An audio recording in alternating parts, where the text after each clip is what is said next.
আমি আহমদ আতাউল্লাহ বলছি ময়মনসিংহ থেকে। জি, আমাদের পাশে এক ভাই আছে, আমি ওনার পক্ষ থেকেই প্রশ্নটি করছি।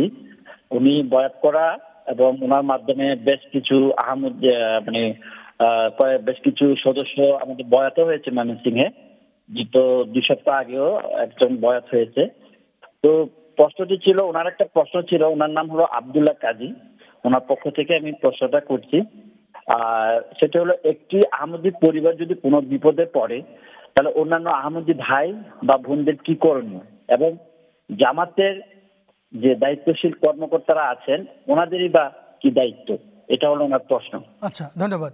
ধন্যবাদ, প্রশ্নটি স্পষ্ট ছিল। আব্দুল্লাহ সাহেবের প্রশ্ন এটি, আপনি শুনেছেন প্রশ্নটি, যদি উত্তর দিতেন। আহমদি মুসলমান যদি কোনো জায়গায় বিপদে পড়ে, বা আহমদি মুসলমান পরিবার, আহমদিরা মুসলমান এনিওয়ে, কোনো মুসলমান, যে কোনো মুসলমান বিপদে পড়লে বা কোনো মুসলমানের যদি, মুসলমান পরিবারের যদি বিপদ থাকে, সমস্যা থাকে, তাহলে মুসলমান তার মুসলমান ভাইকে সাহায্য করবে। এটি ইসলামী শিক্ষা। এই ধরনের প্রশ্ন কেন করা হয় তা আমরা জানি, এবং যারা কর্মকর্তা আছে তারাও জানে। কিন্তু মৌলিক ইসলামিক শিক্ষা হলো যে কোনো মুসলমান ভাই, কোনো মুসলমান পরিবার সত্যি যদি সমস্যা কবলিত হয়, বিপদ কবলিত হয়, অসহায় হয়, তার পাশে দাঁড়াতে হয়, তাকে সাহায্য করতে হয়। এটি মৌলিক ইসলামিক শিক্ষা।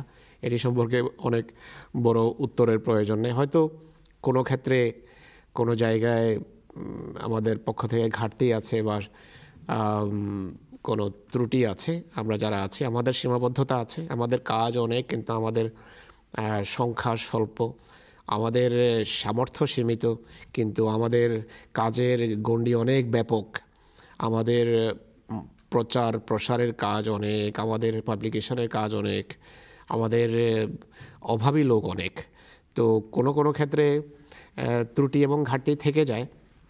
তা সত্ত্বেও খলিফাতুল মসির কাছে যদি জেনুইন সমস্যা থাকে এবং স্থানীয় পর্যায়ে সেই সমস্যা পূরণের ব্যবস্থা না থাকে, আল্লাহ তাআলার খলিফায়ে রাশেদা এখন আছেন, তার কাছে